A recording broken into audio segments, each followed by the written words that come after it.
time we say, "Hi, how are you?"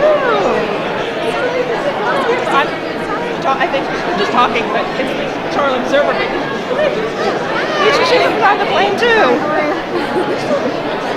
Okay. Still risk and compliance. Okay, so same thing. Yeah. None of that around. Yeah.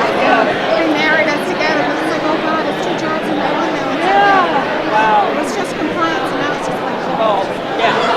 Twice as much work, same amount of people. Yep. You know, realizing that we were going in and then being very frightened and thinking that this is the end. And, you know, certainly I always say that there's this moment of like flash forward and you see your life without you, your son's graduation, daughter's wedding, all these things that are going to go on without you. So very sad. But then when we lined up with the Hudson River, I actually felt like maybe there was a way to survive this because we were going into the water and not into buildings.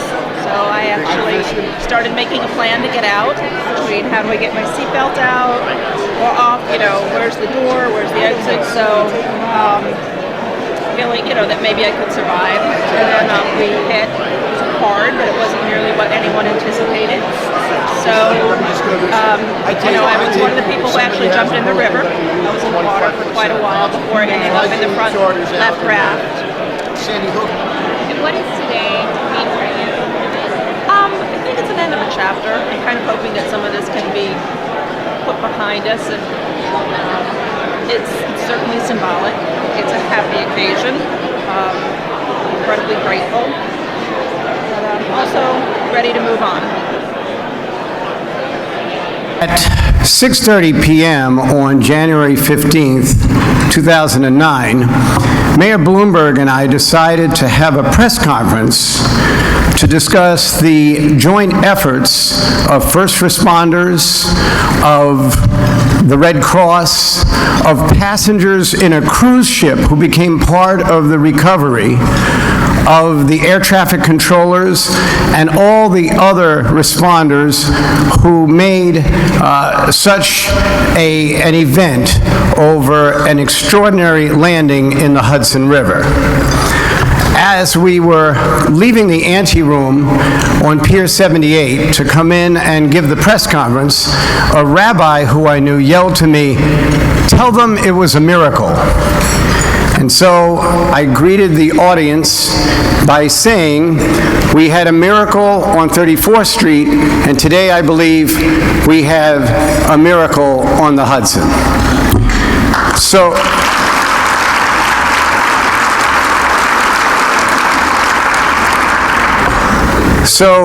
to Bill Dolan and those at Collins Aerospace, to Mayor Lyles, Governor McCrory, to Captain Sullenberger, to Doug Parker, the President of American Airlines, to Darrell Towns of American Airlines, who invited me here today, to all the first responders and the air traffic controllers, and anyone else that had anything to do with 1549, I apologize.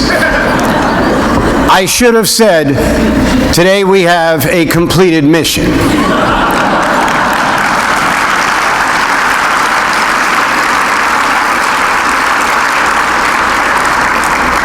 Now that I've said that, how many missions get completed in the Hudson River? And everybody was saved. And it was one of the greatest moments, not only in aviation history, but I believe in American history. You have to understand that it wasn't my film, it was Clint's film. I was the subject of it along with everybody else. But they have to make important decisions about how to do it. Right.